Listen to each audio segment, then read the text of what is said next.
una cosa.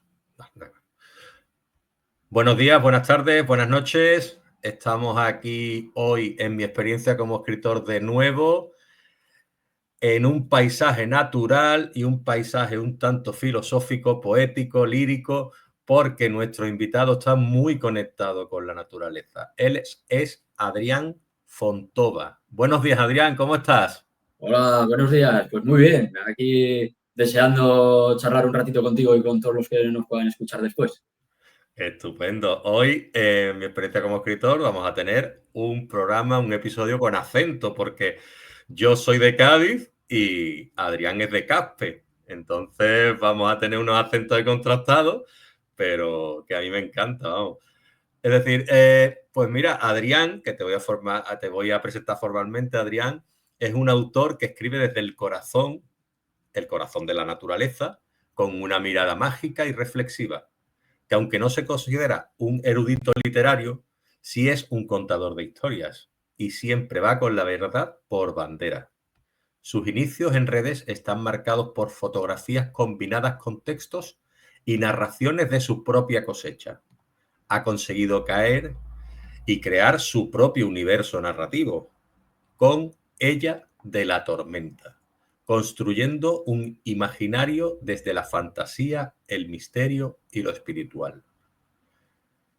En ella convive con temas tan cercanos como el crecimiento personal, la ecología o la familia. Bienvenido, Adrián. Un placer tenerte con nosotros. ¿Qué tal? ¿Estás bien? Eh, ¿Todo? ¿Mucho calor todo, por Caspe? bueno, sí, bastante. Aquí el Valle del Ebro suele ser una zona muy calurosa y ya hemos empezado pronto, y se ha hecho notar esta semana, ha sido bastante fuerte. Pero bueno, estamos acostumbrados también, pasa todos los años. Este año ha venido un poquito antes, pero bueno, pues es lo que hay y nos tenemos que adaptar a ello y seguir adelante. Además de verdad, porque esta zona también del Mediterráneo en la que estoy yo, en Gandía, también hace un calor y una humedad terribles en esta fecha del año y ya no se va, pues, a veces hasta septiembre, octubre. Pero vamos a adaptarnos y vamos a ir al lío ya. Te voy a soltar la primera pregunta. Y bueno, lo primero, muchas gracias por estar aquí. Muchas gracias por el ratito que me has tenido que esperar, porque a fin de cuentas a veces surgen cositas y tal. Y nada, preguntarte lo que es para ti la escritura, Adrián. Bueno, pues para mí la escritura en estos momentos, o desde que comenzó conmigo, se ha transformado pues, en un modo de vida. A través de ella, a través de la escritura, es con lo que mantengo aglutinado todo lo demás. Al principio me costó un poquito porque yo soy una persona que se maneja mucho con las rutinas. Entonces, pues el trabajo, el ejercicio, las cosas de casa, me gusta tenerlo todo muy marcado. Entonces entró la escritura ahí dentro y al principio pues me lo movió todo y me costó un tiempo poder volver a estabilizar todas mis actividades. Ahora está todo estabilizado y la escritura pues es el cemento que lo aglutina todo. Es que al final es lo que me ayuda a tener mi mente pausada, hacer ejercicio porque cuando tengo la cabeza a lo mejor muy cargada el ejercicio me viene muy bien para bajar esa subida mental con el ejercicio. Entonces al final es el equilibrio que mantiene todo. Pues estupendo. Eh, Yo me ha pasado algo parecido a lo que tú decías. Yo soy una persona muy metódica. Mucha gente me dice, ¿cómo puedes ser tan racional en el sentido organizativo de la palabra? Yo soy de las personas que me levanto a las 6 menos 5 para tener 5 minutos para lavarme la cara, para ponerme a las 6 y 5. Es decir, o a las 6 y 3, pero tiene que ser así. Y después voy y tal. Y a veces es lo que tú dices. Es decir, cuando metes, ya puede ser la escritura, algo de deporte, de artes marciales o algún tipo de cuestión de ir a un taller o algo, como que te lo desbarajusta todo y al final cuesta un poquito volver a... Volver a readaptar y a ponerlo todo en orden. Yo además en mi trabajo es a turnos, entonces una semana trabajo por la mañana, otra trabajo por la tarde. Antes incluso trabajaba una semana por las noches, ahora las noches se van haciendo menos, pero claro, entonces cada una de esas semanas tengo que adaptar lo demás. Entonces lo tengo lo tengo todo muy marcado con los horarios, con todo a la hora de levantarme, a la hora de tomar el café, a la hora de empezar a escribir, a la hora de empezar a hacer ejercicio. También soy así, o sea, tengo las horas y cuando algún imprevisto me saca de ello, incluso me cuesta. Y eso he tenido que trabajar mucho mentalmente para que no me genere una ansiedad, que eso antes me la generaba. Ahora he conseguido que no me la genere. Y eso también tiene que ver mucho el tema de la escritura, porque la escritura al final es un ejercicio de paciencia total. Entonces, Sí. esa paciencia me ha ayudado en todos los demás aspectos, con lo cual ha ayudado a mi proceso de sanación espiritual o el proceso de despertar que tuve y con el cual, a partir del cual empecé a escribir. Muy bien, porque es que trabajar a turnos es terrible, o por lo menos Sí. yo tengo amigos que trabajan a turnos y me lo dicen, y yo he llegado a trabajar a turnos y casi nunca te acostumbras. Es decir, No, es porque es difícil, que es complicado, es complicado. Y sobre todo los cambios. Si no consigues establecer unas buenas rutinas allí, los cambios te pueden generar un desnivel muy fuerte, sobre todo con el nocturno. Porque claro, al final no duermes durante la noche, duermes durante la mañana y al cambio de la semana siguiente te cuesta dormir por la noche, entonces estiras más la mañana, con lo cual la actividad se te descompensa, al final parece que no vives y llegar a manejarte bien con eso es principal para que la cabeza se mantenga en su sitio. Y yo, a través de todo este tema de la escritura y todo eso, es como he conseguido estabilizar, porque si no es difícil. Tengo compañeros que les resulta muy complicado. Aún así, el tema de dormir, por ejemplo, pues se complica, porque si trabajas de noches por la mañana no se duerme igual, cuando trabajas por la mañana madrugas muchísimo, entonces, claro, ahí es complicado, pero al final, pues bueno, como llevo muchos años así, pues llevo ya 17 años así, entonces he conseguido acostumbrarme y llevarlo de la mejor manera posible. pues estupendo. A ver, yo te quería preguntar también, siguiendo con tu obra, y ya no tanto con tu obra como te he conocido yo a través de las redes. Ujú. Tú en tus redes comenzaste combinando fotografías de naturaleza con textos, y no solo con textos, con narraciones también, que tú hablabas o decías algo más lírico. ¿Cuándo sentiste tú que esas instantáneas que tomabas debían convertirse en algo más que esas hermosas imágenes que tú subías a la red? Pues mira, el tema de la fotografía empezó porque yo tenía como una inquietud artística dentro mío. Hace ya muchos años probé con la pintura, hice algo, lo que pasa es que pues, me he dado cuenta que no era exactamente lo que buscaba. Antes, previamente, había probado con la música y pues para la música hay que tener unas habilidades muy concretas que no poseía, entonces tampoco era esa parte. La escritura sí que ha estado presente desde pequeño, de manera muy intermitente también. No conseguía tener esa pausa necesaria para poder llevar a cabo lo que quería emprender. Entonces, la fotografía fue como otra prueba. Tenía una vieja cámara, una Nikon de mi padre, entonces, aprovechando que sí que salía mucho al monte, porque siempre me ha gustado desde pequeño, me han acostumbrado a salir, entonces decidí a llevar la cámara. Luego, al descargar esas fotos aquí en el ordenador, quería darles como mi punto más artístico a través de Photoshop. Y como no me manejaba nada bien, pues cada foto a lo mejor me tiraba una hora con ella.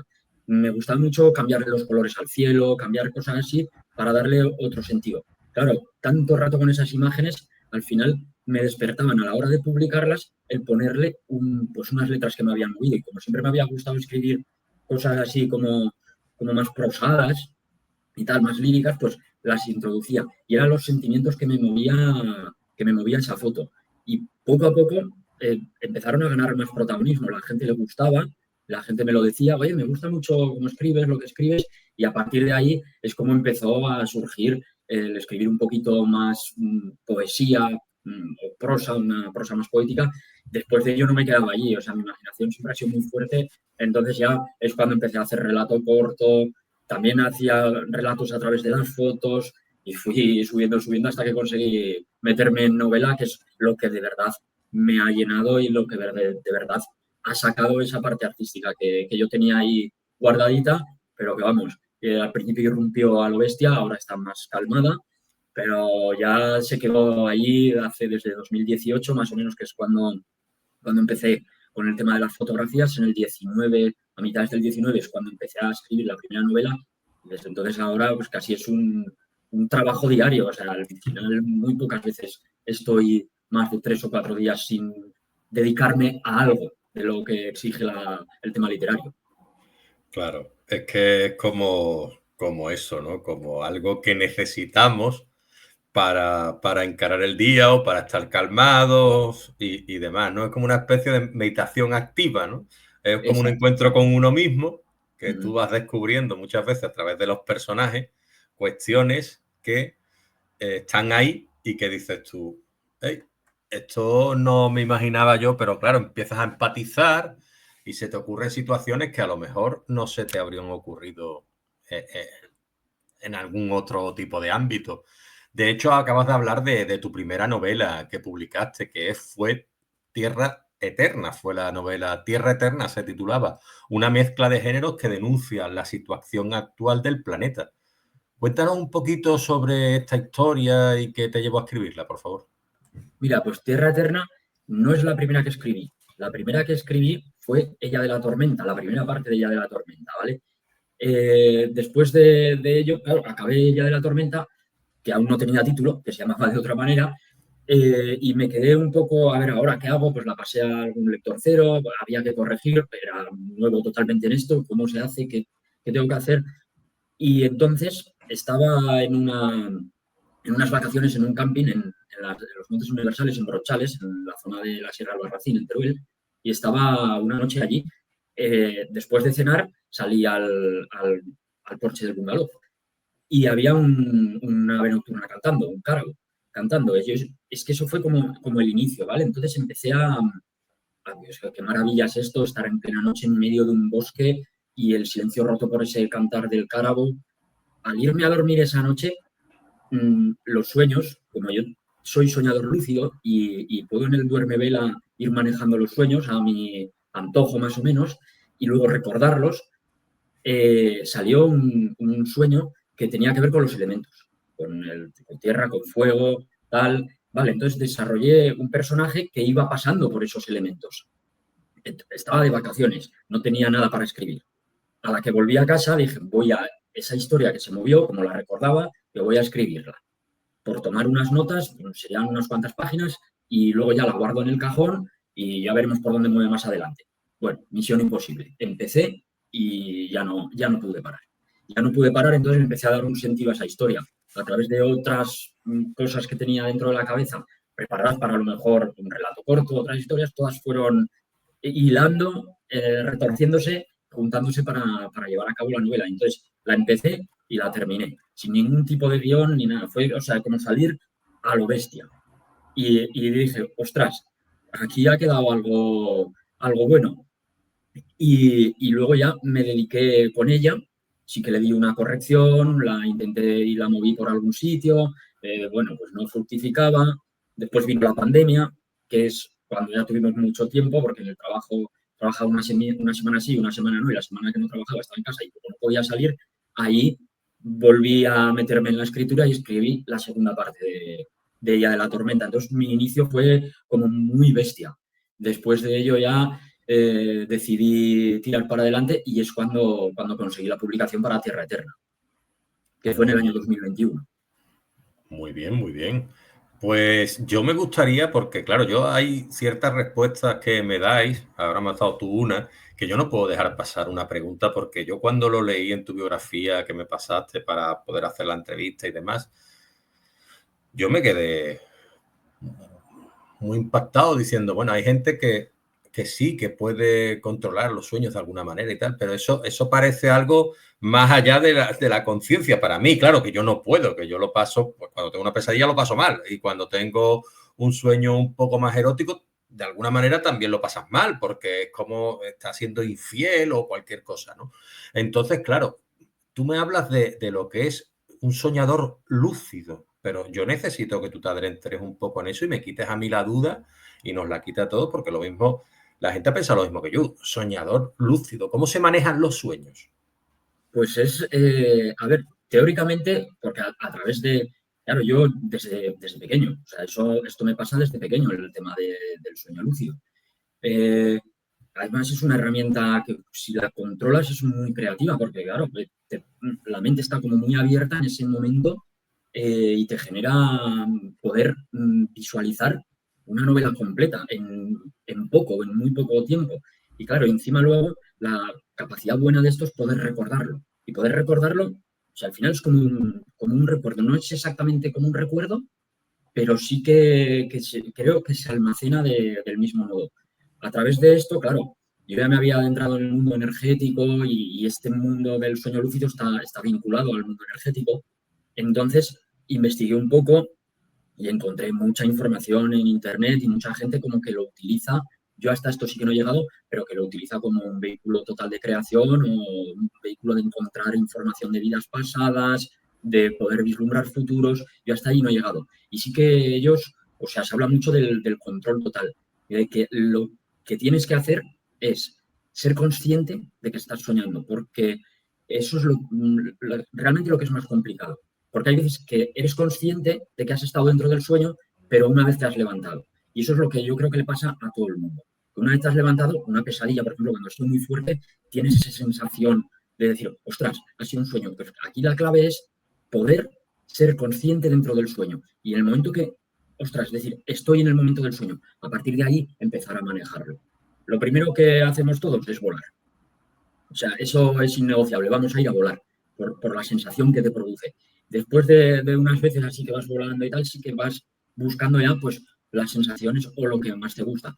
Hay veces que es más controlable, hay veces que es menos controlable, pero es una cosa bastante bonita.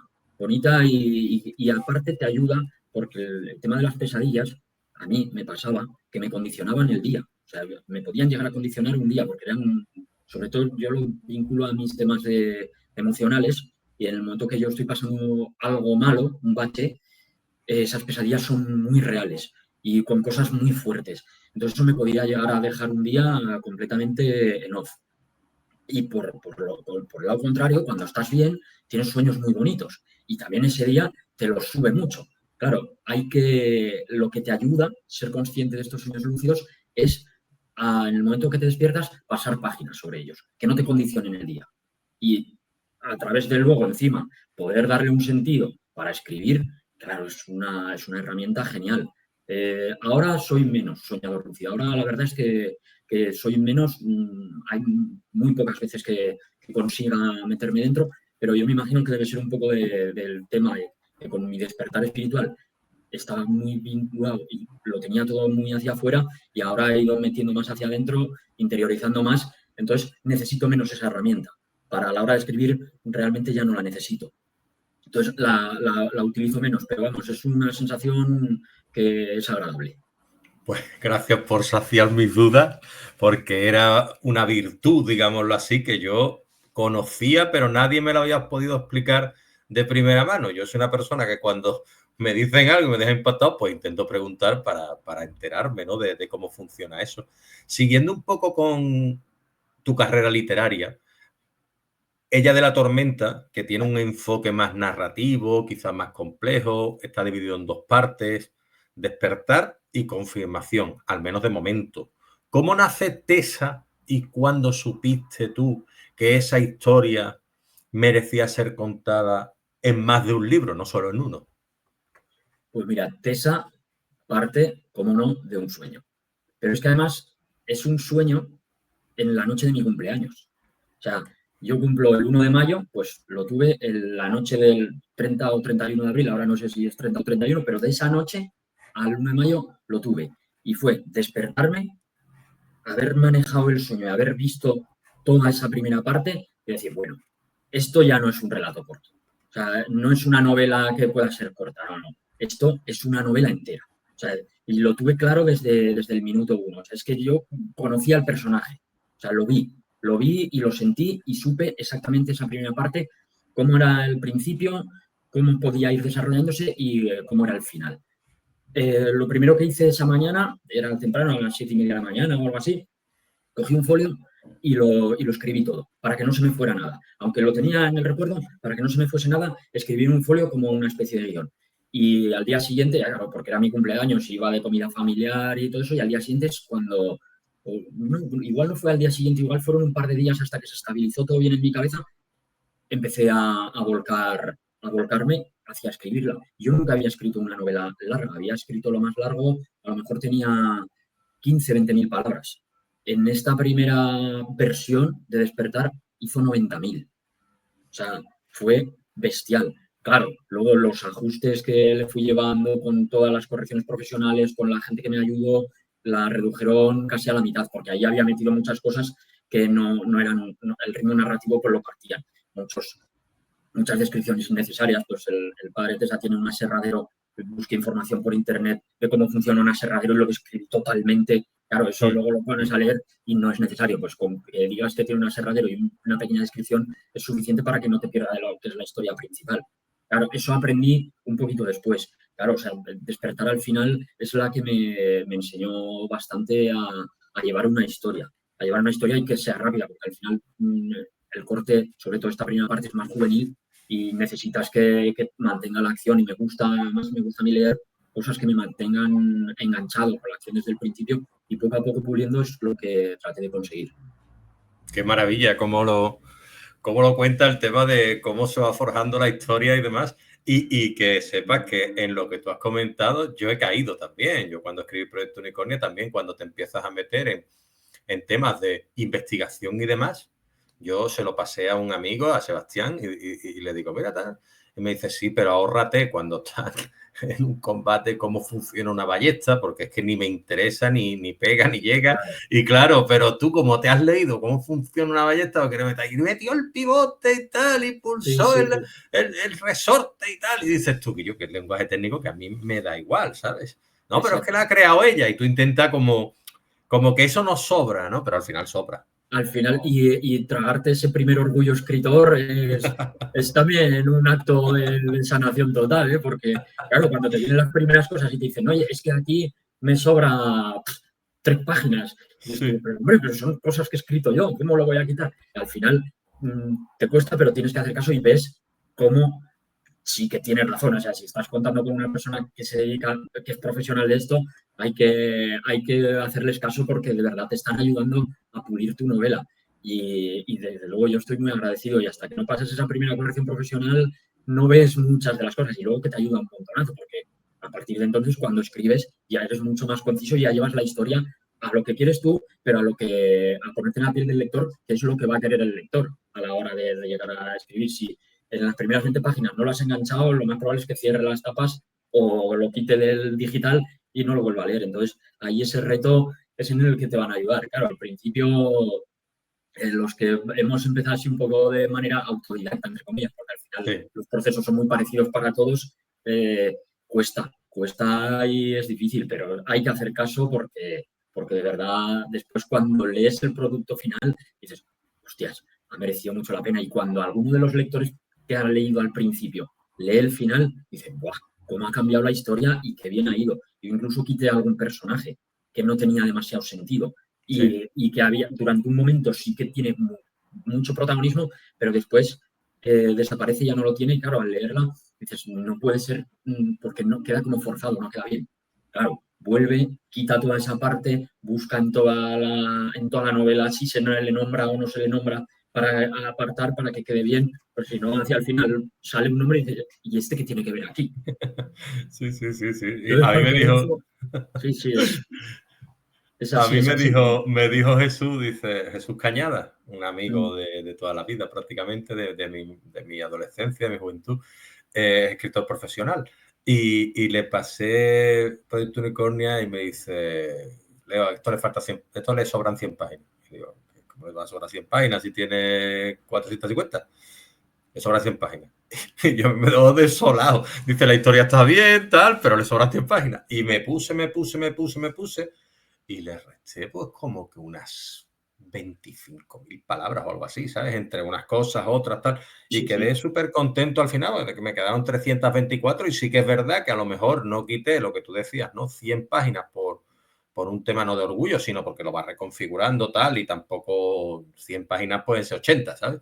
Pero al final fueron 60 y tantas y la verdad es que queda mucho más conjuntado todo y hay que claro. hacer también caso muchas veces a la gente que sabe o que se dedica a esto, que realmente te pueden dar consejos que se encuentran ellos, ¿no? Yo creo que es muy interesante. Sí, yo resté, yo te puedo decir que igual resté, no lo sé, pero casi a la mitad. Despertar se ha quedado en 197 páginas y yo creo que la primera, las 400 las pasaba. Entonces, Sí, sí, sí. sí que no las resté en esa primera revisión. Porque ha tenido más de un corrector. Entonces, ha ido restando en varias de las revisiones. Luego, por ejemplo, la segunda parte, confirmación, en esa no resté ya prácticamente Claro, nada, porque claro, cuando la hice, ya la hice sabiendo. En ya lo Tierra tenía en la Eterna, que cabeza. había sido ahí intermedia, también resté. Lo que pasa es que en Tierra Eterna era un poco más corta, tenía unas 50 y tantas mil y se quedó en 50.000. Entonces, pero también tuvo recorte. Claro, lo que estoy escribiendo a partir de ahora, a partir de entonces, has pasado ya bastantes correcciones, ahora ajustas mucho Claro, más, luego ya no hay que recortar tanto. Siempre hay que quitar alguna cosita y tal, pero ya no hay que recortar tantísimo. claro que sí. Además, de verdad, vas aprendiendo, ¿no? Sobre el oficio Claro. también. Mm. Entonces, Tessa es una adolescente diferente, solitaria, introspectiva, está ligada a la naturaleza y a su intuición. ¿Qué parte del personaje, porque cuando alguien se adentra un poquito más en ti, ¿no? En lo que ve o en lo que muestras, ¿qué parte del personaje dirías tú que conecta contigo o con tu forma de ver el mundo de Tessa? Pues mira, conecta sobre todo el tema de la naturaleza. Conecto con ella en una parte, porque ella sí que al principio es una persona muy solitaria que va a la naturaleza, pero después de ello no tiene una vida social. Yo sí que la tengo, o sea, yo sí que soy de ir a la naturaleza, de esa soledad, de esos paseos por el monte, por el campo, de salir a correr y ese momento necesario para mí, pero después yo sí que he tenido o tengo una vida social, ahora menos, pero antes de escribir esto tenía muchísima más. Cuando era más joven, pues tenía muchísima más. Entonces, la parte esa natural sí que la comparto con ella. Y luego el despertar que ella tiene, la novela está novelado y está llevado hacia una magia, pero esa magia está hecha por los fundamentos del Reiki, del yoga, de la meditación.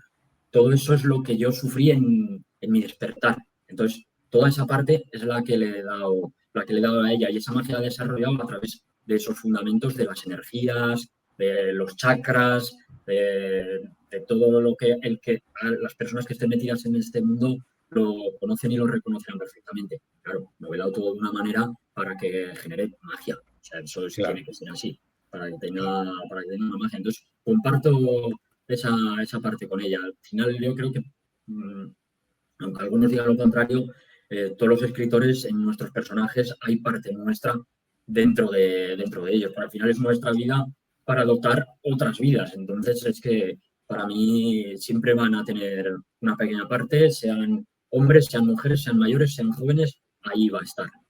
Así es. No, no, no, tienes toda la razón y lo comparto contigo. Siempre cada personaje tiene un puntito tuyo. Es decir, pienso yo, ¿no? Aparte de que tenga que funcionar ese puntito en la historia. Ujú. Pero el otro día hablaba yo con Sebastián, ¿no? Aquí en el programa y me lo comentaba. Dice, claro, él dice, yo no soy una persona violenta, yo no soy un tal, pero claro, dependiendo de las circunstancias que me pongan, pues si le hace algo a mi sobrino o tal, o que sea, porque él no tiene hijos, pues claro, dice, pues me convierto en John Wick. A ver, es como todo, ¿no? Es decir, siempre Sí, puedes sí. convertirte en el mayor de los villanos siendo la mejor persona del mundo, ¿no? Claro, claro. Y ese bagaje también te lo da lo que hayas leído, lo que hayas visto en la tele, la propia imaginación. Al final, claro, si tienes que construir un personaje oscuro, tienes que construir un villano, tienes que darle una realidad. No Claro, significa que, pero vamos, estas partes yo creo que están dentro de todos y todos las podemos explorar. Y hoy en día, con el acceso que tenemos a visibilizar por redes, por plataformas, cualquier tipo de producto, o sea, es algo que nos viene bien a la hora de escribir porque nos va a hacer poder dotar de realidad a esos personajes y al final lo que se trata es que esos personajes tengan una realidad y tengan una vida y que luego sí que esté todo bien englobado, que tenga una historia en común, pero claro, cada uno tenga que tener su parte, su personalidad, y eso yo creo que le da un punto de salto a las historias, que es lo que las hacen atractivas y buenas. Además, de verdad, sí, le da ese plus que comentábamos. La acción ocurre en Green Valley. Es un lugar ficticio, pero con una ambientación muy real, basada, entiendo yo, en todo lo que tú vives a diario con respecto a esas energías que sientes y tu conexión con la naturaleza. Pero, ¿qué paisajes o vivencias reales te inspiraron para crear ese Green Valley? Mira, Green Valley, al final yo pues necesitaba un sitio para desarrollar una historia. Entonces tiene que funcionar también como parte de esa historia. Sí que es un lugar de montaña, de bosques profundos, de bosques misteriosos, tiene un gran pantano cerca. Yo vivo al lado del Mar de Aragón, que es un pantano enorme, pero no tiene nada que ver el de Green Valley con este, porque yo en la zona del Valle del Ebro donde vivo yo, colindamos con Desierto de los Monegros, es una zona totalmente árida, donde el bosque es el que está alrededor del agua. Luego sí que hay un bosque mediterráneo, pero es un bosque de estos de matorral de pino pequeño, un bosque seco. Claro, Green Valley es totalmente lo contrario. ¿De dónde proviene? Yo siempre me ha encantado ir a las zonas de montaña. He ido mucho al Pirineo por cercanía, no lo tengo demasiado lejos. Pirineo, zona de Montes Universales también, que es el sistema ibérico. Y esos paisajes son los que de verdad a mí me llenan, esos bosques húmedos, profundos. Claro, el contrapunto de mi zona es completamente diferente, pero esos son los que me llevan a volar la imaginación también. El haber leído fantasía épica desde pequeño, Señor de los Anillos, Hobbit, todo este tipo de literatura donde se describen mucho estos sitios, es lo que me ha hecho a mí llevar mi obra hacia estos sitios. Entonces, al final, claro, creé Green Valley para meter la historia dentro. A partir de ahí han surgido más cosas, claro, porque decir, ostras, me viene muy bien. Otros escritores, a lo mejor, si han vivido en muchos sitios, pueden basar sus novelas en los sitios donde hayan vivido o si han estado en una ciudad o se van directamente a esa ciudad para generar la historia. Yo, pues, eso no lo puedo hacer. Yo he vivido toda la vida aquí en Caspe, exceptuando 3 años que estuve en Zaragoza estudiando. Entonces, claro, para mi historia necesitaba un sitio y para otras historias necesito otros sitios. Claro, si creo una ciudad, pues seguramente tendrá partes de Zaragoza, tendrá partes de otras ciudades que he visitado, de mi propia imaginación. Pero al final adaptas el espacio físico a los personajes y a que te ayude a contar esa historia que quieres llevar para adelante. Y Green Valley pues, es el sitio idóneo para que Tessa desarrolle toda su aventura. Aquí en tus historias, ¿mandan los personajes o manda la historia o quién manda? Exactamente en el sentido de que, claro, Tessa, se siente muy atada a ese paisaje, a ese escenario en el cual... ¿Qué apareció primero en tu cabeza? ¿Tessa, el mundo? ¿Cómo funcionó la historia? ¿Cómo la creaste? Apareció Tessa. O sea, apareció Tessa con su despertar hacia un mundo más fantasioso, más mágico. Y apareció esa primera parte de la historia, de cómo llega ella a descubrir todo esto y lo que le depara después. Claro, está equiparado a descubrir yo esa parte energética del mundo y de la vida. Muy Claro, bien, ahí va yo, claro. claro. Entonces, vamos, o sea, más o menos vamos parejos en lo que es la sensación, pero es Tessa, claro que sería un reflejo a lo mejor de mi parte, pero después, ya, claro, todo novelado con todo lo que me gusta a mí. O sea, llevar una historia como a mí me gusta, con magia, con aventuras, con muchísimas cosas. Después, ya cuando empiezas a tener la historia, empiezas a ver que tiene tal, le tienes que empezar a dar esas partes ya más humanas, ya que a todos nos vienen. Es un adolescente que se está abriendo al mundo, todo lo que ello conlleva.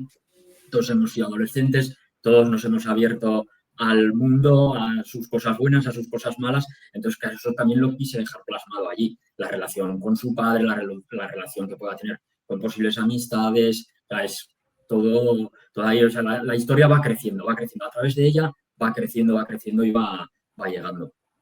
Pues me encanta que me lo cuentes así porque es como un descubrimiento o un redescubrimiento de tu persona. Es decir, es como pasar de la adolescencia, o sea, es que me ha ocurrido, ¿no? Analizar la adolescencia, es decir, a ver, este mundo de la adolescencia es tan complejo, es Sí, sí, sí. tan es como volver a nacer, pero de una manera más salvaje, ¿no? Es como Sí, un total. reseteo. Si fuera una máquina sería un reseteo. Oye, se ha quedado bloqueado, vamos a resetearlo y aparece un nuevo Leo, ¿no? Y claro, entonces como que tú puedes con todo, tienes mucho ímpetu. Claro, es lo que tú dices, ¿no? Esa negociación con tus padres, tal, pues quizás eso es tú lo que quisieras representar. Pero claro, si ya se representa en tu vida, que también es otra de las causas por las que escribimos muchas veces, ese estado, porque a lo mejor, pues no lo sé tú, pero yo cuando estoy melancólico, porque estoy melancólico, puede ser por química, porque me dices tú, bueno, pero ¿qué te pasa? No me tiene por qué pasar nada. Es que a lo mejor son las estaciones, a lo mejor es un momento que tal, y dices tú, bueno, vamos a dejar que haga su trabajo, lo que es la química del cuerpo, tampoco nos vamos a volver locos. Es decir, si estoy más triste o más esto, más lo otro, no tengo por qué buscar un porqué. A lo mejor ese día es que estoy más triste o otro día estás más eufórico, ¿no? Pienso yo, no sé. Tú a lo mejor puedes entender más de este tema porque has leído más de este tema, pero la cuestión es, ¿lo voy a volcar en una poesía? ¿O lo voy a volcar en una prosa poética? ¿O me voy a ir a caminar a las zonas estas que tú tienes alrededor? ¿O te vas a la montaña de los Pirineos, lo que sea, y allí lo expresas de manera física, espiritual, mental, emocional, y encima escribes una poesía y te vienes para casa? ¿Te ha ocurrido a ti eso? ¿Has hablado alguna vez con el paisaje? Sí, sí, sí, sí, sí. Y luego lo que dices, con el tema de hacer una prosa o una poesía, sí que es un momento, como un sentimiento que tengas dentro, volcarlo al papel. Y a mí en su momento me ha ayudado, me ha ayudado mucho. También a la hora de poder hacer una novela, el momento en el que estés, a lo mejor, porque me ha pasado, puede llevar el estilo de esa novela, si es más luminosa, si es un poquito más oscura. Claro, la escritura es un vehículo de sanación total. O sea, al final es algo que está dentro que a lo mejor se está quedando y que no lo puedes sacar. Es la manera de expresarlo, de sacarlo fuera y de ayudar a empezar a comprenderlo y a tirarlo para adelante. Y lo que nombras del paisaje, eh, el paisaje para mí, o sea, el medio natural para mí es un ayudante. Entonces, cada vez que salgo, hablo con él. O sea, es que es como si mantuviera no una conversación, pero sí que es una ayuda. Yo le agradezco que esté allí y que me ayude a calmarme, por ejemplo, en el momento que necesito calmarme, a darme un poco de subidón de alegría en el momento que lo necesito. Y otra cosa muy importante, le pido perdón muchas veces. Le pido perdón por los agravios que le podemos llegar de manera consciente e inconsciente o lo que se le hacen alrededor. Ahora no hace mucho, en uno de los sitios donde paseo a diario cuando trabajo, que lo tengo cerquita de casa, es una zona de huerta, un camino que va justo hasta la presa del pantano y va por la parte baja, voy por allí, había 3 pinos que eran espectaculares. Bueno, pues un día los No talaron. estaba. Los cogieron, los cortaron pero unos pinos enormes que además dan una sombra muy agradable. Aquí de sombras vamos justos. Ahí te podías parar un ratito al lado del pino a descansar. Y los 3 se los cargaron. Pregunté y tal por qué era, y era porque estaban afectando o podían llegar a afectar a un tendido eléctrico y los tuvieron que cortar. Claro, yo en el momento que los vi ahí, porque eran unos pinos que siempre paraba un poquito y hablaba con ellos o los tocaba un poquito, tal, dije, ostras, claro, me dio un vuelco. Pues yo lo que hice es pedirles perdón porque los habían talado y de alguna manera intentar sanar esa cicatriz energética que había quedado o que queda allí. Sanarla para que, oye, pues es la evolución, no es cosa de ellos ni mía. Pues bueno, ha sido así, a eso ya no le podemos volver atrás, pues por lo menos vamos a ponerle aquí para que se quede un sitio que se quede como en paz. Entonces, a todos los sitios que voy, a los animales que veo, pues siempre intento ponerles como algún símbolo de protección para que estén ellos protegidos, lo que tengan que hacer. No, no dices, voy a intervenir para que, pues aquí hay cazadores, para que a este animal no le... Pues bueno, pues si llega un cazador y le pega un tiro no es cosa Claro. que tú puedas dominar, pero sí que me gusta establecer un poquito ese vínculo con el medio, tanto con el medio natural como con los animales. Donde voy hay mucho ciervo, pues me encanta verlos y saludarlos mentalmente, o a una ave que veo pasar, pues saludarla. Sí, Es mi al manera final. de darle un poquito de sentido y equilibrio a mi vida, a las cosas, a mi fe, a mi espiritualidad. Es la manera que tengo. Sí, sí, sí, está muy bien. Al final es buscar la conexión con la naturaleza, que al final todos formamos parte de ella, aunque nos Mm. hayamos desconectado al vivir en las ciudades o con este tipo de manera que tenemos ahora de ver el mundo, que es todo como mucho más frío, mucho más individualista, mucho más deshumanizado, porque de alguna manera, hombre, lo que me cuentas es el duelo por el que tú pasas cada vez que transitas ese lugar con los 3 pinos que me acabas de decir. Y a ver, es que me siento muy identificado porque muchas veces dices tú, bueno, pero ¿por qué, no? Es decir, no había manera de trasplantar esos pinos a otro lugar, no había Y, manera de hacerlo de otra no, manera. pero claro, pues al final tiran por la parte fácil. Es decir, oye, pues mira, van a eso, pues los cortamos y fuera. ¿No? Ahora han quitado también otro que había muy bonito en una zona de carretera que pasó, que decía, ¿por qué lo han cortado si no van a hacer obras? Pero Claro, digo, podrían haber buscado el no cortarlo, claro, porque es un ejemplar maravilloso y aquí tardan muchísimo en crecer. Pues es en una zona muy seca, entonces los pinos tardan una barbaridad en crecer. Es decir, es que se han cargado a lo mejor un árbol que tiene más de 100 años. claro, árboles milenarios Claro, o de 200 años y lo han talado sin ningún tipo de de contemplación, pudor. se lo han cargado. Claro, a los que nos gusta mucho observarlo y tal, pues eso nos Hombre, duele yo, y nos genera un estado de desasosiego. Claro, es mi exacto, manera de poder tirar hacia adelante sin que me genere un mal estado, una cosa negativa. O sea, si yo un domingo paso, estoy muy positivo y veo algo así y me lo tira para atrás y me lo deja en algo negativo, pues no me gusta. Eso me tengo que sobreponer de algún modo, a través de la meditación, a través de la mente, a lo que yo considere que tenga que hacer para volver a estar en mi momento. Y luego, pues sí, otra de las cosas que hay que aprender a hacer es a pasar página, a olvidarlo lo más rápido posible, para que no te haga daño, para que no te afecte. claro. Pero yo lo único, a ver, yo lo que digo siempre, yo ni en mi escritura ni en este espacio, yo no estoy para leccionar a nadie, pero vamos, que si hicieran en el diario de la comarca en la que tú vives o en la que yo vivo o en tal, un artículo diciendo dónde van a poner ese nuevo pino, trasladándolo en plataformas y llevándolo allí, pues se ha quitado de aquí y se ha puesto allá porque pasaba esto. Pues bueno, tú le das lo razonas y dices, bueno, pues bueno, estos pinos pues han cambiado de sitio por X o por Y, ¿no? Por el tendido eléctrico o porque por ahí van a construir una carretera o por lo que sea, ¿no? Al final anticipa siempre lo que es la parte humana, lo que es la naturaleza, ¿no? Porque ese pino estaba ahí, creció ahí, por algo sería. Pero bueno, la cuestión es que al menos das una explicación. Pero de otra manera es eso, ¿no? Lo trágico de tú o cualquier chiquillo o cualquier persona que pase por allí, que lleve 80 años dándole sombra y que pase de camino a su casa y dice, me voy a parar en mi pino o en el pino, Sí, ¿qué sí. tal? Pues no puede. Bueno, No puede porque esa es la alguien ha decidido reivindicación. que se lo han cargado, porque seguramente además es por motivo económico, porque talar un Sí, pino es barato, sí, trasladarlo pues, ya no es barato. exactamente. Entonces, el motivo económico, pues que al final sabemos que es así y que suele ser el que manda, no para esto, sino para todo. Pero bueno, es la sociedad que tenemos, eso sí que es más difícil cambiarlo. Pero Exacto. vamos, ahí está. Eso ahí está. Es así, no hay más, no hay más. Y hay que Vamos, adaptarse. claro, no hay más, No, es no te correcto. puede generar una frustración que te lleve a deshacerte un día, porque es que Exacto. al final no es inteligente tampoco por tu parte Eso, emocional. Hay que tirar eso. hacia adelante. Con lo que viene, la vida es así. O sea, la vida es sucesión de cosas buenas y cosas malas. Y como nos sobreponemos a las malas es una parte fundamental total. Más Y fácil te quedas atrás. aprender eso es complicado, pero yo puedo decir que se aprende. Que aunque haya palos y tal, al final se aprende a tirar para adelante y lo único importante o lo más importante es sobreponerse, aprender esa lección que te haya dejado e intentar ser feliz lo antes posible. Perfecto. Pues yo te quería preguntar, porque claro, cuando yo te he visto en esas fotos, yo he pensado, me ha venido a la cabeza Don Quijote y Sancho Panza, quitando todo el tema de lo que está vinculado con los personajes, ¿no?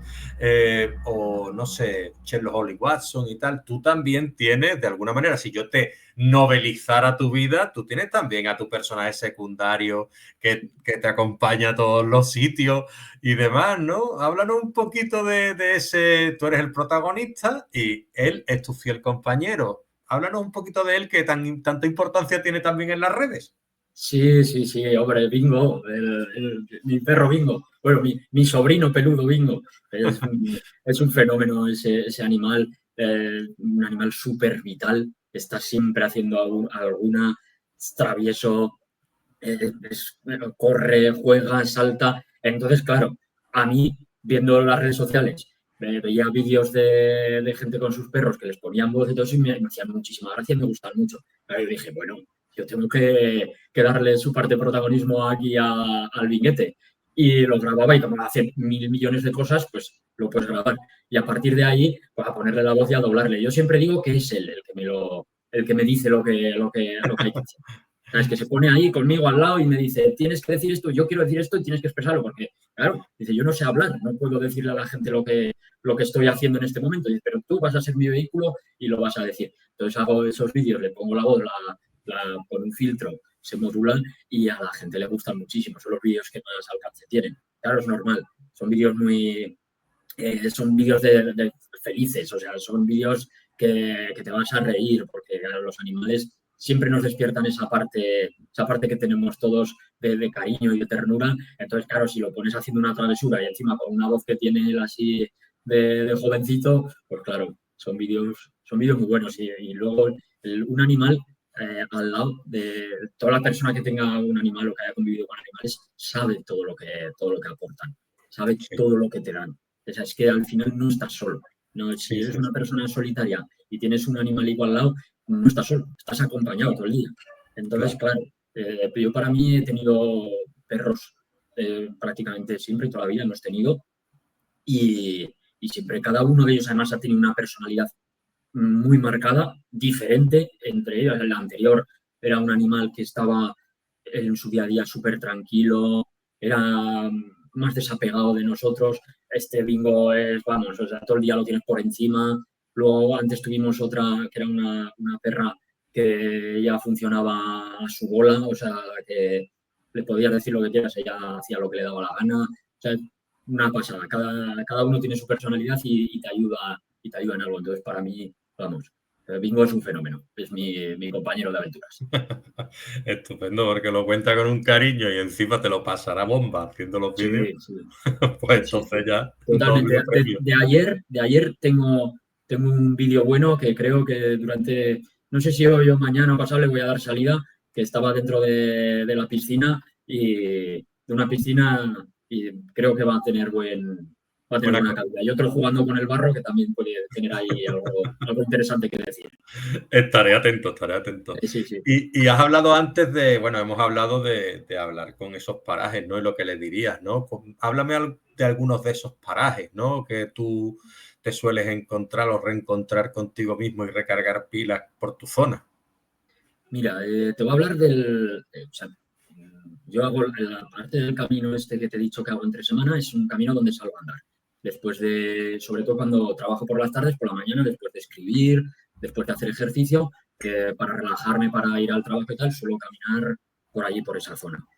Luego, los sábados, generalmente, tengo otro paraje que es por donde voy a correr, que es que además hay parte de algo que conoces, que es el trail de las crestas del Mar de Aragón, la carrera que se llama Crestas del Mar de Aragón, está cerca de Caspe, está cerca del pueblo, y cuando vas subiendo los desniveles tienes una visual panorámica del pantano que es espectacular, con los meandros que hace y todo eso. Además, ahora que está lleno, es muy grande, impone y es precioso. Y desde allí también se ve la otra parte, que es la que para mí sí que es más espiritual, que es la que voy los domingos.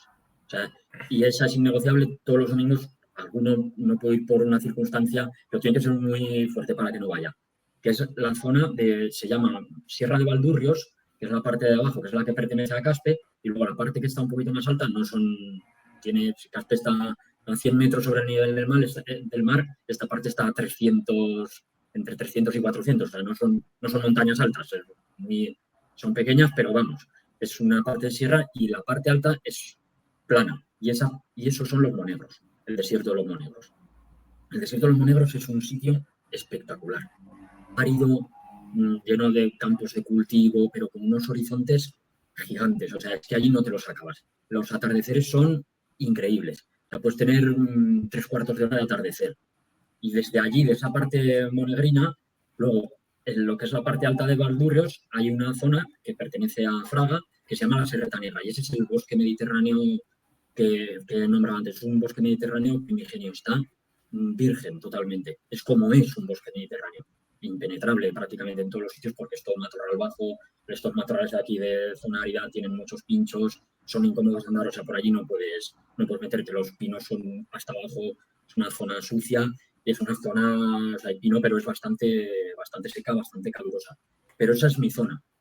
O sea, ahí en ese sitio, o sea, puedo llevar una semana mala, puedo estar estresado por cualquier cosa, llego el domingo allí, voy con el coche, porque es una zona que hay con coche, es muy extensa, las pistas son kilométricas, ahí no puedes ir andando, no puedes ir corriendo, porque no verías nada. Entonces vas con el coche, a lo mejor estoy hablando de que hago 100 kilómetros más o menos cada domingo. Pues entre ir allí y venir son 40, pues a lo mejor me hago 50, 60 kilómetros por pistas. Entonces, pero es mi sitio. Y es curioso ese sitio porque yo antes de trabajar donde estoy ahora, en el año 2005 y 2006, trabajé allí montando regadíos. Y fue una experiencia que no fue buena. Y me pasé muchísimo tiempo sin poder ir. Hasta que un día decidí ir y sentí cuando empecé con el mundo energético, a través de haber hecho el Reiki, es como si me viniera algo, decir, oye, quiero ir a este sitio porque hace que no voy, igual hacía 10 años que no iba. Y fue llegar allí y sentir una conexión brutal. Y a partir de ahí se ha convertido en, pues mínimo todos los domingos, cuando tengo vacaciones voy también por allí, o sea, voy muchísimo, muchísimo. Vamos, o sea, para mí ese sitio sí que es el que es clave y es especial. Muy bien. Hablando de parajes y de sitios, vamos a pasar un poquito otra vez al plano literario y me gustaría saber cuáles son los pilares fundamentales de tus historias. Pues mira, para mí, por lo menos ahora, las historias tienen que ser rápidas, bueno, tienen que ser con acción, que la acción la tenga prácticamente desde el principio, que la cojas y que te apetezca leerla, que quieras seguir avanzando páginas. Y de hecho, ahora con ella de la tormenta, con Tierra Eterna también me pasó, la gente que la ha leído, todo el mundo me lo dice. Dice, ostras, es que la cojo y quiero seguir. Entonces eso sería una parte principal. También, por supuesto, en estas dos que haya un trasfondo positivo. Al final, que quede un buen sabor de boca al lector cuando esté leyendo, o sea, que no sea algo demasiado oscuro, demasiado ni violento, ni que te genere un desasosiego, sino que te genere al revés, pues una positividad, que cuando tú estés leyendo, pese a que haya cosas que no son, que claro, porque si hay casos policiales, pues es obvio por dónde va, pero que te genere esa parte positiva y que quieras conectar con los personajes por la manera que está escrita. O sea, eso también es otra de las cosas. Yo la decidí escribir así, narrada en primera persona, porque creo que te acerca mucho más a los personajes. Y luego encima, que cada uno narre su parte de una historia, pero que cada uno, de una historia común, que cada uno narre su parte y aporte su visión. Incluso en los momentos de acción álgida, que sobre esa misma escena todos vayan dando sus sensaciones, pero sin que se estanque, o sea, que vaya avanzando, pero cada uno que avance su parte. Y eso lo he buscado así y por lo que me han dicho, llega así al lector, con lo cual para mí es una satisfacción total. Pues mi enhorabuena, porque no es fácil mantener esa tensión desde el comienzo hasta el final, un suspense, una progresión narrativa, mantener el interés por los personajes. Es complicado cuando quieres aventura, misterio, suspense y también mantener esa dimensión emocional y espiritual que atraviesa tus libros, ¿no? ¿Cómo consigues tú integrarlo de esa manera para que haya ese equilibrio necesario que tú quieres? Sí, ahí está la clave, en el equilibrio ese, no pasarte, cuando vas narrando, no pasarte mucho, pues la voz del personaje que no se extienda demasiado para que te lleve a desconectar con la voz del anterior que ha llevado una parte, porque claro, todo lo que es la parte esa más espiritual, más de la naturaleza y esa conexión, la tiene Tessa. Las otras partes, cuando interviene un policía o cuando interviene el padre de Tessa, que es el alcalde de la población, y entra en algún tema un poco político, o el policía entra en los temas de una investigación, claro, puede llevarte a olvidar esa parte más espiritual y también tiene que estar ahí. Entonces, el reto es eso, encontrar el equilibrio perfecto de los personajes y que después cada uno tenga la visión de los otros propia. que no se te entremezclen las visiones de uno y de otro. Claro, eso al final se consigue releyendo y buscando si hay algún fallo. A lo mejor te viene un chip en un momento del día y digo, ostras, si aquí cometí un fallo. Pero luego cuando llegue a casa enciendo el ordenador y lo corrijo, vamos, echando virutas para dejar la historia redonda. Entonces sí que es un reto, pero al final es súper gratificante el poder llevarlo así. A mí me gusta haberlo hecho así. Entonces, luego sí que está medido y los tiempos los tienes que manejar muy bien para poder hacer que la gente no olvide y que no pierda el hilo de todas las historias, que es una historia común, pero cada uno tiene su parte, tiene su evolución y cuenta lo suyo. Pues muy bien, porque no había caído yo en ese punto. Ahora, a ver, podría haber caído, pero tú me lo has recordado. Es decir, las mejores ideas siempre aparecen cuando estamos tranquilos.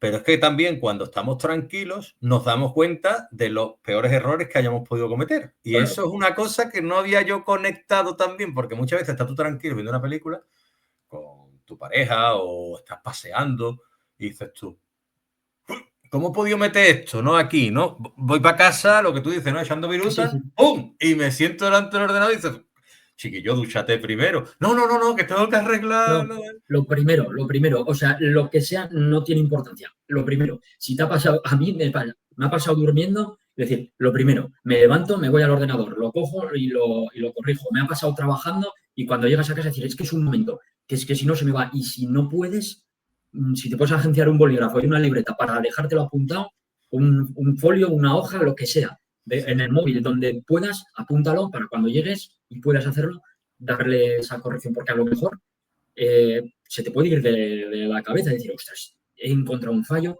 y ahora mismo no consigo recordar cuándo. Volverá, porque tardará más o volverá, o menos, pero volverá.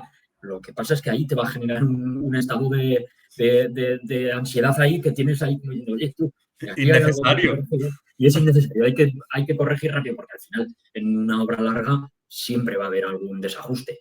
Exactamente. Lo bueno es pillarlo por tu Sí, parte, por la de tus lectores cero, por correctores, quien sea, que claro. si se pilla ese error y subsanarlo. Mejor, No me he mejor. enfrentado a tener un error que te pueda llegar a tirar la historia o que te la pueda cambiar. No me he enfrentado a ello de momento y espero no enfrentarme nunca, porque eso tiene que ser complicado de veras el poder subsanarlo y sobre todo si te tiene que cambiar la historia, que yo creo que hasta te puede llevar a desistir de una parte y si llevas mucho trabajo hecho, ostras, la frustración que te puede generar, creo que puede ser difícil de salir de ella. Además, es verdad. Sí, sí, sí, sí, sí.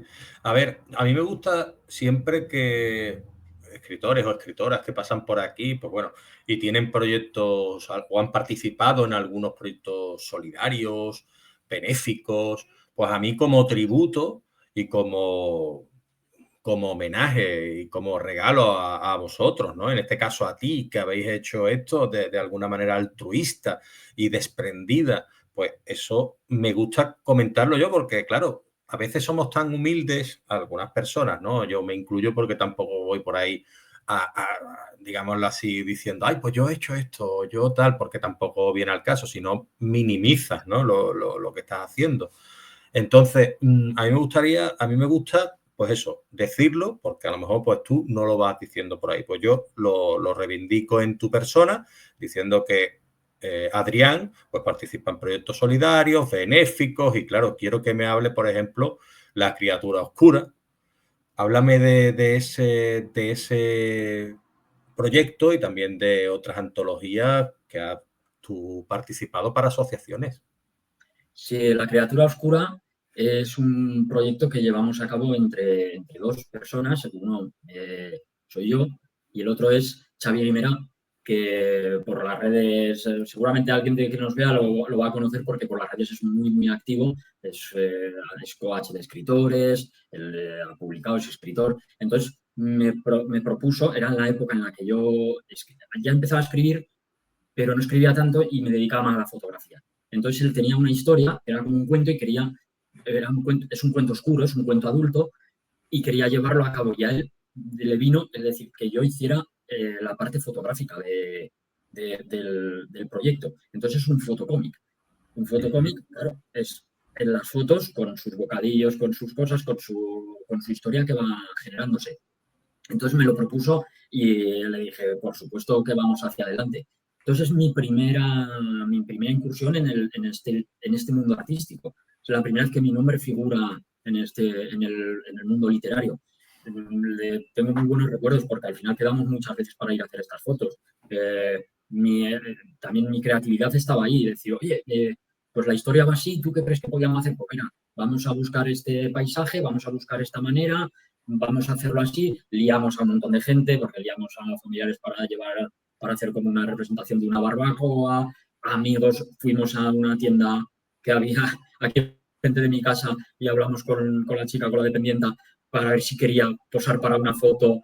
Y al final ella decía, es que me da mucha vergüenza, pero al final la convencimos y salió. O sea, fue aventura total y el resultado quedó muy bien. Y luego encima era un proyecto solidario para Adama. Adama es una asociación, una protectora de animales de aquí, de Caspe, que cuidan pues, de perros abandonados y de gatos.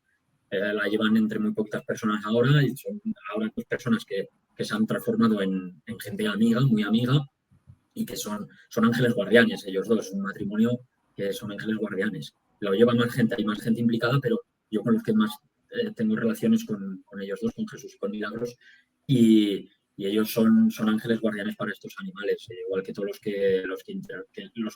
los pocos que realmente ayudan, porque luego estamos muchos que económicamente sí que somos socios y aportamos, pero los que realmente hacen el trabajo son ellos, y son ellos dos, y no sé si son mucha gente, pero a lo mejor estarán 10 personas que van a atender a los perros, que los van a pasear, que todos los días los van a alimentar, les han cedido un espacio para que los puedan tener.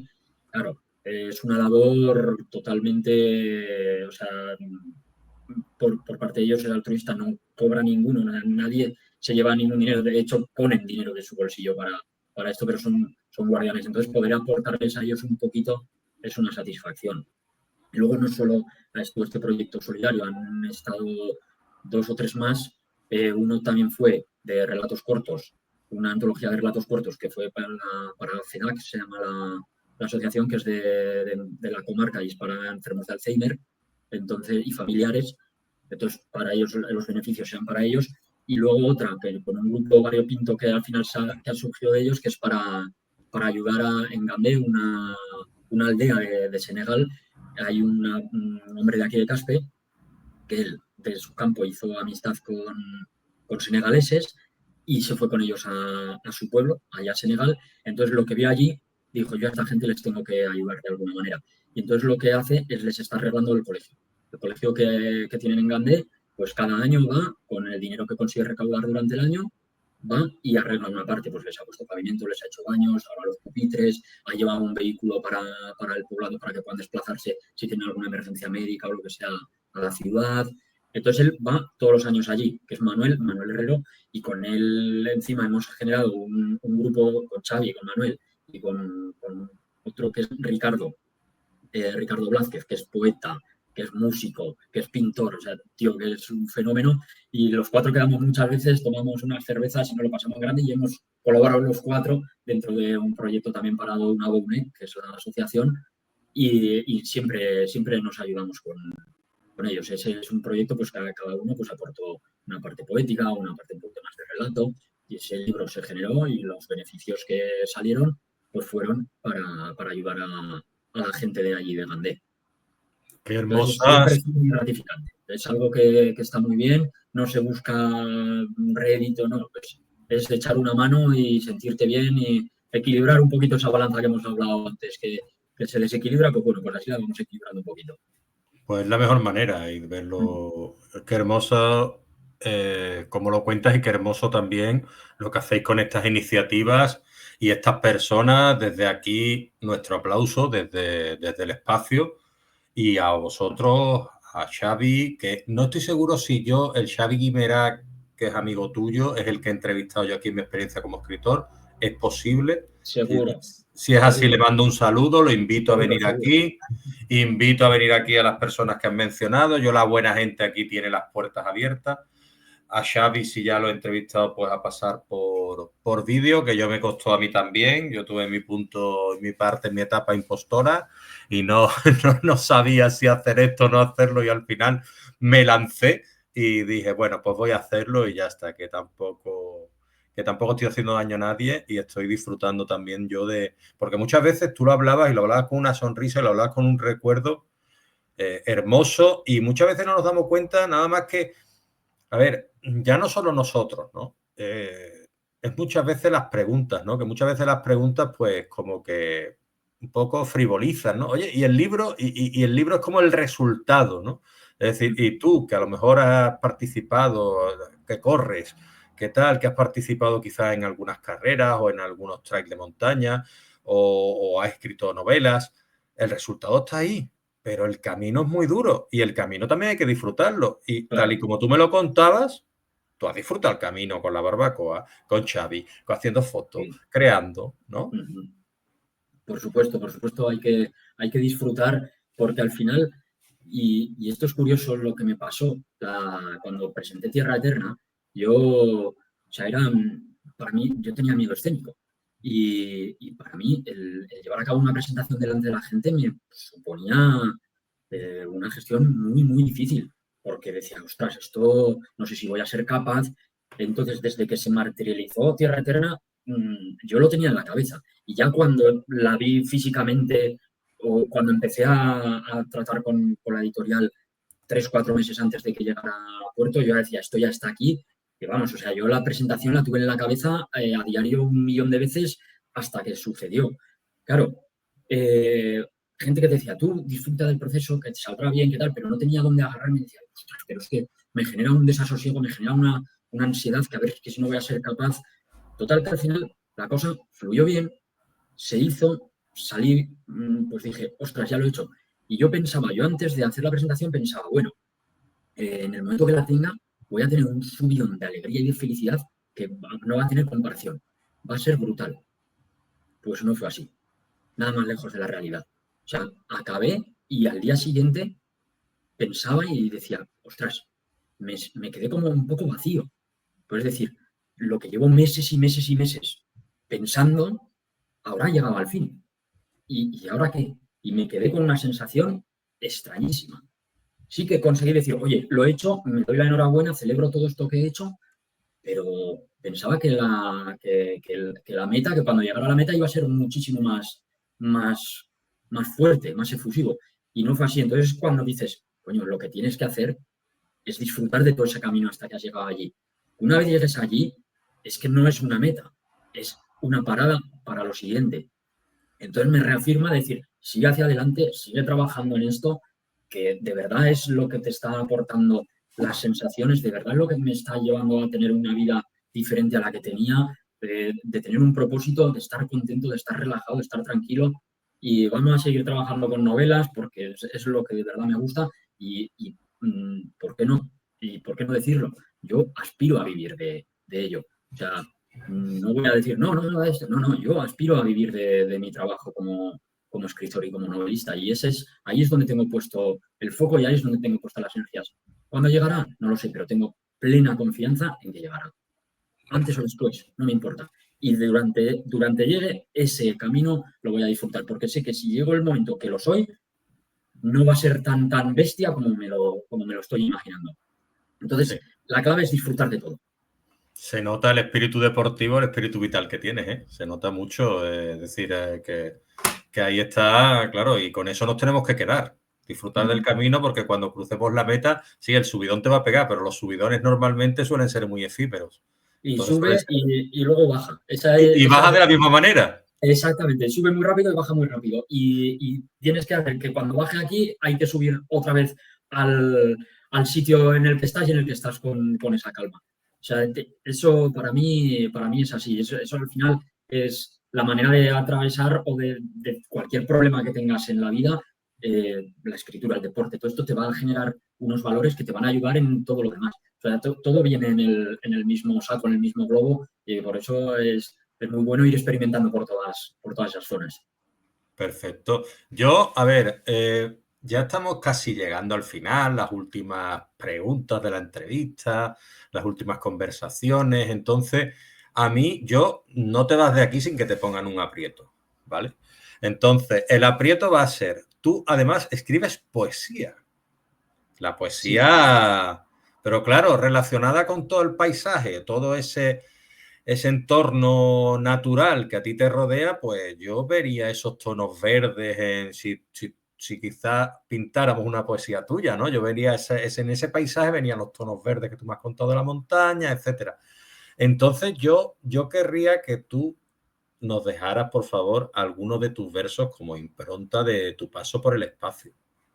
Eh, mm, Digo, primero, poesía, sí. Lo que pasa es que empecé escribiendo poesía. Ahora, por ejemplo, hace tiempo que no hago, porque me meto o no me sale así, porque claro, la poesía que hacía yo era, era como para liberarme, era como para, no sé, como para soltar ese escritor que llevaba adentro. Entonces, era como muy visceral. Pasé como dos fases. Hice una primera que se llama Libre de mí, que te puedo decir luego el título que tuvo al principio, que es más tal, luego se llamó Libre de mí, que fue como para liberarme.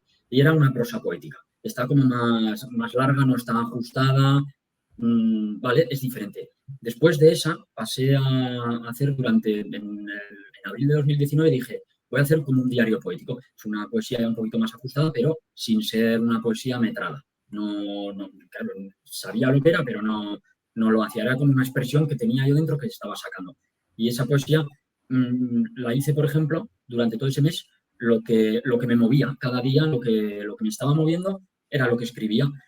Eh, Después ya sí que me metí un poquito más en el mundo ese y aprendí un poquito sobre poesía, sobre las figuras, sobre cómo el conteo de las sílabas, todo eso. Y ahí ya estuve muy poco. Ahí yo creo que solo generé una o dos, que es la que está en Voces en el Viento, y luego las otras, pues bueno, ahí se quedaron en el cajón. Sí que Libre de mí es como más colorista porque es como yo superé sobre todo mucho los miedos y todas estas cosas así, pero por ejemplo, Abril versado y olvidado, que llamé al diario poético, era lo que me movía cada día. Entonces, no es, la de Libre de mí sí que es una poesía como más positiva, pero esta de Abril versado y olvidado es una poesía como más visceral y más dura. Entonces, en la poesía no siempre he sido colorista, ¿vale? He sido más, a lo mejor, más sacar con unos sentimientos más profundos. Y si quieres, te leo una de esas de Abril versado y olvidado. Si te Perfecto. parece bien. La que tú veas más adecuada para este momento que estamos compartiendo.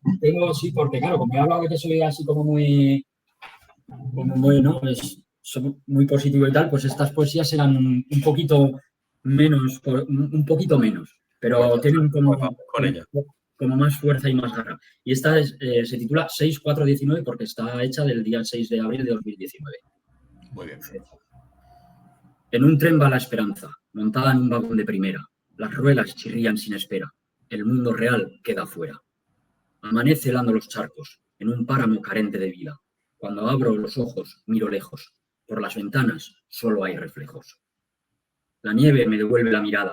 Desde detrás vendrá la arcada. Una sociedad que sucumbe, llena de odio como costumbre. Vuelvo la cabeza en el tiempo. Miro sin conocer el destino. Vislumbro nuevos caminos.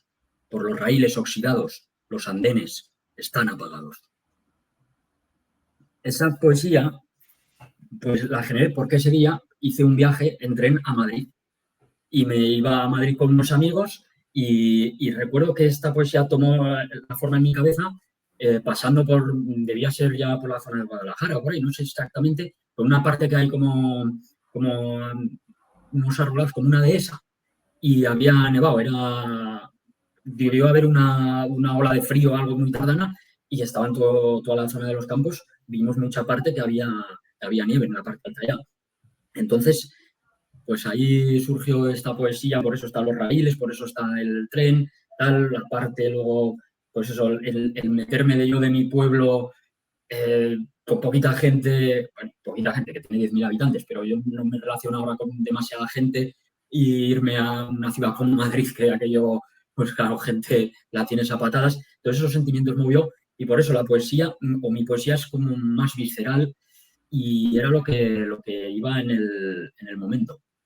Pues mi enhorabuena porque justamente en esos momentos, y mi aplauso para Adrián Fontova, que no todo el mundo tiene una poesía para regalarnos y tiene esos sentimientos y esas emociones que necesita liberar en ese momento. Y en ese momento, pues tú necesitabas pues Sí, expresarlo de ese modo. Y la verdad es que es un tanto desgarradora, pero la veo bastante representativa de todo lo que me has contado también sobre ti.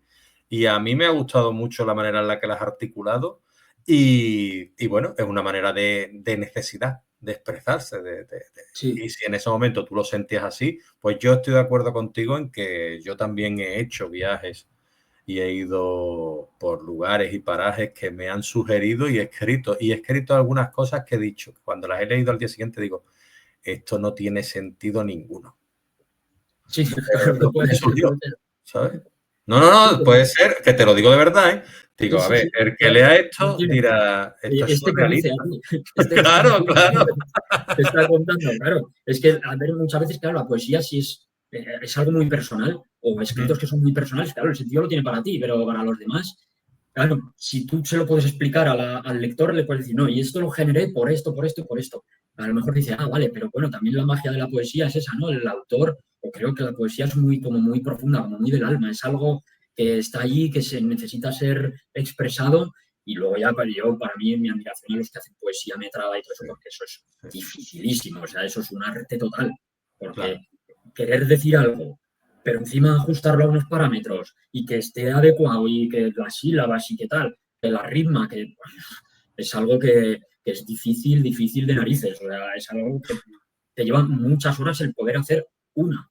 Entonces, claro. claro, para mí es mi admiración a toda esa gente. Y que luego, además, claro, la expresión primera que hayas tenido, si es una expresión del alma, hay que corregirla, porque si no se ajusta y la quieres hacer bien, la tienes que corregir. Y Claro. seguir dándole ese sentido, utilizando y encontrando esas palabras adecuadas, para mí, vamos, es un arte total. Sí, sí, totalmente. Para mí eso es los 8000 de nuestro, bueno, o Exacto, de mis exacto. 1500, ¿me entiendes? Sí, Que yo sí, sí, hago sí. por eso digo, yo no me considero poeta. Si quieres yo te mando una poesía mía o las pongo ahí, las suelo poner, a lo mejor en TikTok, que las tal, o en YouTube Sí. también tengo algunas, pero es más una cosa personal, es algún familiar que echo de menos o un tributo o no sé, o a cosas que me dio por hacer poesías al arco iris, ¿no? Y a cada color letal, pero cosas que yo que las veo incluso que a lo mejor pues son tanto infantiles, pero a mí me ayuda Claro, al día a día y ya está, pues yo las hago y bueno, tampoco estoy para que me juzguen, ¿no? Yo no juzgo a nadie, ¿sabes? claro, ¿no? Y es Si que las algo no me personas gusta ni lo digo, ¿sabes? Soy tan respetuoso que algo no me gusta y ni lo digo, ¿sabes? O sea que no. claro, claro, claro, sí, sí, sí, totalmente, totalmente. Y la poesía, pues, es ahí yo sí que, claro, en esa época, estamos hablando, ¿ves? Está escrita en 2019. Empecé con ella en 2018, o sea, los primeros textos eran 2018. Queda ya lejos y desde entonces no he metido mucho, sí que alguna vez, alguna pequeña incursión, como dices tú, en algún vídeo de naturaleza que me sugiere decir unas palabras así, o en alguna de las fotos que me sugiere poner algo, un texto cortito o desarrollarlo un poco o interpretarlo para hacer algunos vídeos. Antes hacía unos vídeos los de criaturicas lectoras que leía poesía o hacía reseñas, cosas así, los de tema literario y los utilizaba para eso. Y claro, ahora pues últimamente no hago tanto y también lo que has dicho tú, a mí no me gusta decir que soy poeta porque no lo soy. O sea, yo no soy poeta. Yo lo que soy es, a mí lo que me gusta es la novela. Y lo que escribo de verdad y de manera, quiero pensar que profesional, entre comillas, o buscando la profesionalidad, es con el tema de la novela. La poesía ha estado, será parte mía, están ahí los escritos, vete a saber si a lo mejor dentro de X vuelve a mover y quiero seguir ahondando, pero estudiando esa parte para poder hacer poesías ya metradas, para poder hacer un poemario por supuesto, con ayuda de alguien que sepa lo que hace, que te lo pueda corregir y decir, oye, pues vamos a meter 6 meses, 8 meses de tiempo para hacer algo así y quiero expresar esto. Bueno, pues puede ser que esté allí, pero de momento me centro más hacia el otro lado, pero estos textos están ahí y de vez en cuando apetece sacarlos también y por lo que dices tú, por tu propia satisfacción personal, porque Exacto. quieres hacerlo. Ya está, Exacto. no tiene ningún misterio más. Totalmente respetable y es lo que hay que hacer, disfrutar del camino, es lo que estábamos Sí, sí, hablando. Y sí, ya sí. está, en este caso disfrutar del camino de la escritura. Pero hemos hablado de varias cosas, de que circundan tu obra, que la rodean y demás, pero no hemos entrado tanto en lo que es los propósitos, ¿no? Entonces, yo, más allá del argumento de tus obras, de si están dedicadas más a la aventura, a la acción, al suspense, ¿tú qué esperas generar en el lector o qué crees por el que se va a acercar el lector o la lectora a tu obra y qué cuestiones se haga cuando termina alguno de los libros y tú, como tú decías antes, ¿no? Lo pongas tapa con tapa? ¿Tú qué esperas generar en ellos? Mira, yo creo que he intentado buscar dentro de las obras, he intentado buscar que se pueda leer de dos maneras. Que tú la puedas leer como una novela, tú la lees y punto, tiene una historia, vale, tiene un sentido. Pero también he buscado que se pueda leer desde un punto más espiritual y más profundo. Sobre todo en Tierra Eterna o en Ella de la Tormenta, en las dos cosas que están publicadas, ese trasfondo está. Entonces, si lo quieres coger, allí vas a ver, y si quieres leer entre líneas, vas a ver mucha de esa parte del tema, sobre todo en Ella de la Tormenta, de lo que es un despertar espiritual, de lo que es el mundo energético a través de un despertar espiritual, como el Reiki, como la meditación y todo esto, o en Tierra Eterna es más, va más allá y va en la relación que estamos teniendo con el planeta. O sea, en cómo estamos tratando al planeta y el tema ecológico, o sea, el tema ecologista, en lo que estamos haciendo y es como si el planeta se revela. O sea, me estáis matando y vamos, o estamos cabalgando hacia un punto que a ver si vamos a llegar a un punto de no retorno con ello. Entonces, claro, es una preocupación que está ahí. Yo creo que es mía y es de muchísima gente y se ve, o sea, se ve a nivel de todo lo que pasa. Y creo que mover un poco la conciencia de la gente hacia buscar vivir un poquito más en armonía con el medio que nos rodea, para mí es muy importante. Y no tiene que ser un acto de decir, pues ahora vamos a ser todos aquí, vamos a salir a la calle, vamos a ser aquí unos activistas. No, si son los pequeños actos, si es a lo mejor reciclar, si es no tirar algo en el medio, si es una persona que se vaya fumando un cigarro en el coche, que no lo tire por la ventanilla, que lo apague en su cenicero y que luego lo tire a una basura. Si son Claro. esos pequeños actos que suman y que si cada uno de nosotros somos un poco conscientes a la hora de la relación que tenemos con el planeta, de cuidarlo un pelín, mira la de millones y millones de actos que hay al cabo del día para mejorar. Y luego los que tienen que actuar de verdad, que son la gente que está en las altas esferas, que tengan un poquito de conciencia, que hagan las cosas mirando por todos un poco, que aquí al final el planeta es de todos. Y Claro. no por unos pocos vamos a ver si nos lo cargamos, que a diario vemos estas cosas. Entonces, generar un poquito de conciencia global sobre esto era uno de los objetivos que hay en Tierra Eterna. Y vamos, me gusta que haya un poquito, que la gente le pueda dar un poquito a la cabeza después de leer lo que he querido contar. O de encontrar mundos semiocultos que parecen muy fantasiosos, pero que tienen unas bases que están ahí, que pueden ser reales, entre comillas, o que por lo menos hay mucho material sobre ellas. No, a mí me parece fundamental. Yo intento que en la obra también, lo que escribo y demás, pues haya ciertas semillitas que tú puedas ir recogiendo, como el que iba recogiendo, no sé, era Pulgarcito, Garbancito, quién era el que iba recogiendo las miguitas de Sí, tal, pues yo creo que hay que dejar esas miguitas, ¿no? Para que la gente se pueda nutrir de la historia y pueda, ya no, es lo que te comentaba, ¿no? No buscas aleccionar a nadie, pero sí por lo menos intentar, pues, que seamos un poquito más consecuentes como lo que tú has dicho. Es decir, es más incómodo, claro que es más incómodo estar sentado en un parque y levantarte e ir a la papelera, pues, por supuesto, pero en eso se transforman los valores, en echar ese papel en la papelera, en reciclar, en lo otro, en pequeñas cuestiones, que es lo que tú decías, que hacen que vamos en un mundo mejor. exacto, exacto, totalmente, totalmente. Esas pequeñas cosas son fundamentales para generar una conciencia en todos y sobre todo pues, hacia las generaciones que vienen, que tengan esa conciencia, porque son ellos los que van a tener que ir trabajando en esto y poquito a poco pues vivir de una manera sostenible y que podamos vivir y que no nos carguemos a nuestro antojo todo lo que tengamos alrededor por un interés económico. Pues es que a lo mejor se puede buscar hacer algo en otro sitio y no estás fastidiando un sitio de interés natural único. Claro. Puedes buscar el hacerlo de otro modo, que sea beneficioso igual, pero que no sea tan agresivo con el medio. Totalmente. Y tú actualmente estás escribiendo una trilogía de corte policíaco. Porque yo lo sé, porque yo he investigado. Entonces, con tintes paranormales. Sí. Y me gustaría preguntarte si tú puedes adelantar algo de ese nuevo proyecto, nos puedes hablar, cómo está la cosa. Sí. A ver, mira, también lo empecé en 2019, ese proyecto. Estamos en el 25 y está todavía sin terminar. Lo he cogido en dos fases diferentes. Por unas circunstancias no me sentía cómodo y lo tuve que dejar una segunda vez hace un año más o menos. Ahí fructificó otra cosa, pero hace un año y ahora lo voy a volver a retomar.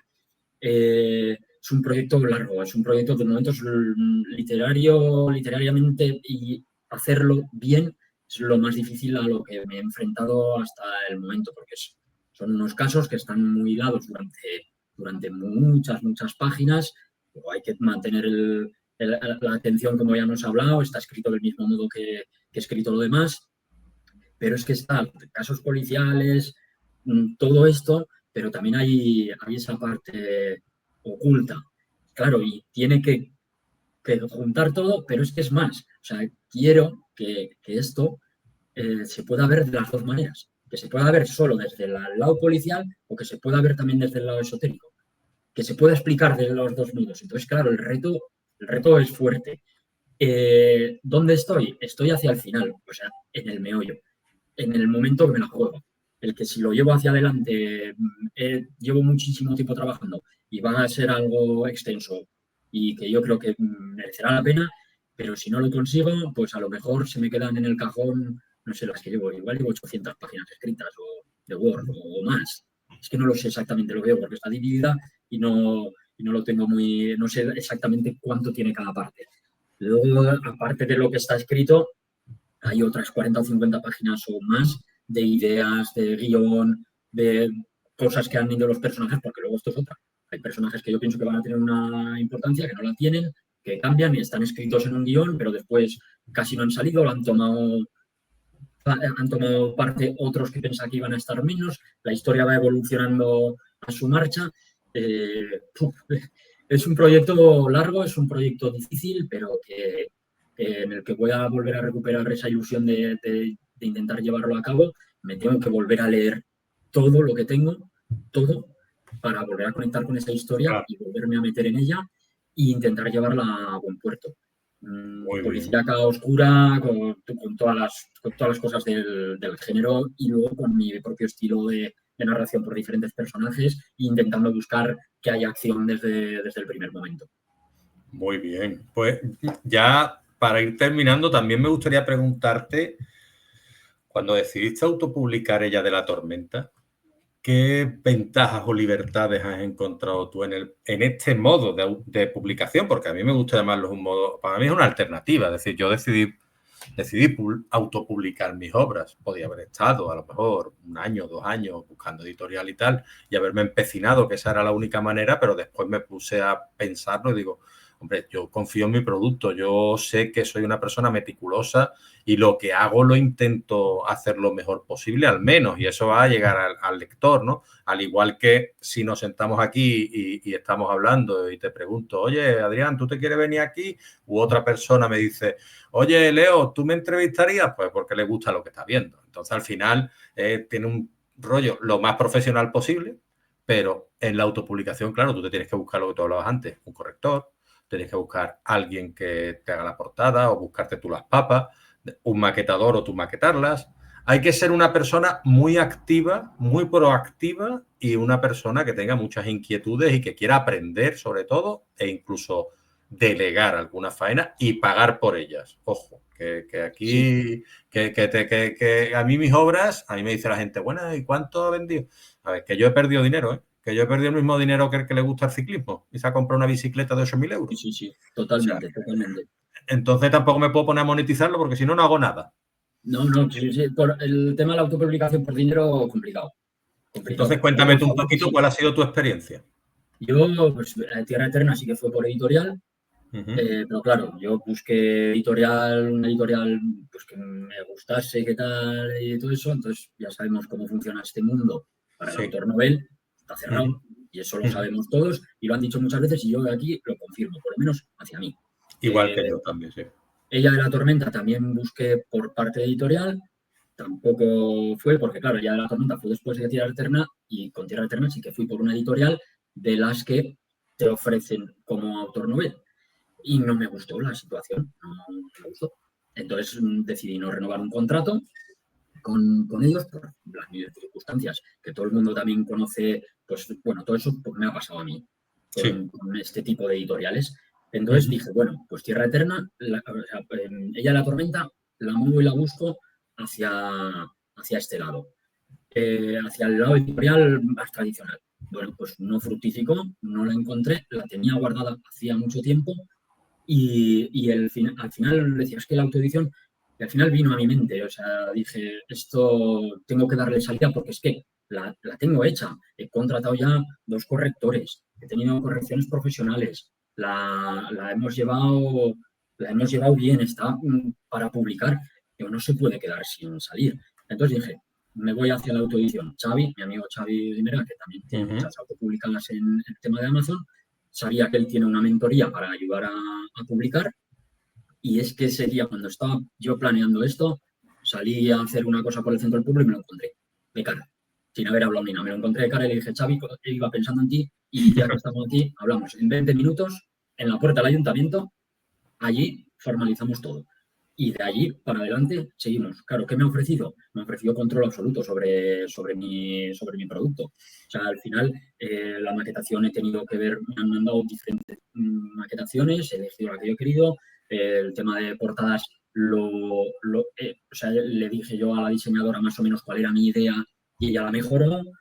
Claro, o sea, en los textos, al final, he decidido yo el que quitar, el que poner y el que no ha decidido nadie por mí. Después está la ayuda para autopublicar, porque yo por de edición no tengo idea, me lo han hecho y luego ya he podido hacer las promociones como a mí me ha dado la gana, como yo he querido, la presentación me la he organizado como he querido, con lo cual es un control total de tu producto que hace que sea más profundo y que sea como más tuyo. Monetario, pues lo mismo que todos, eso es lo que hay. Pero como no se hace por eso, pues ya está. Exactamente, exactamente. Yo es que intento no monetizar nada de lo que hago porque si no diría yo, "No, ¿dónde vas?", ¿sabes? Y Claro. aparte que tampoco para mí es la manera que gracias a Dios infortunado que soy, tengo mi trabajo, mi trabajo nutricio, que es otro, y muchas más cosas, entonces me permiten tener esas horas al día que me las tengo que organizar, como tú decías muy bien, para tener mi propio ocio, digámoslo así, ¿no? Uno de ellos es esto, poder disfrutar de esta conversación contigo, otro es el blog, otro es la escritura, otro es, pues bueno, en fin, poder ver una serie o lo que sea, o leer lecturas, ¿no? Sí. Y ya para acabar, Adrián, quería yo preguntarte un poco qué recomendaciones darías a quienes estén pensando en escoger el camino de la autopublicación, de acuerdo con el que tú has seguido. Pues yo, si ven que es o la opción que mejor barajan y apuestan, que vayan adelante. Y sobre todo, que las partes que no sepan hacer a modo profesional, edición, portadas, sobre todo corrección, esa sí que para mí es innegociable, que la subcontraten a profesionales. Y sobre todo la corrección. O sea, la corrección es esencial, que pase a alguien que sepa lo que está haciendo, que no tenga una vinculación contigo, porque no la va a tener, porque no creo que todo el mundo tenga un corrector a su lado, que no la tenga para que evalúes la obra desde una vista profesional, porque eso es la mayor ayuda. Y aprender, sobre todo aprender de esas correcciones, porque eso te va a ayudar a tus siguientes obras a mejorarlas muchísimo.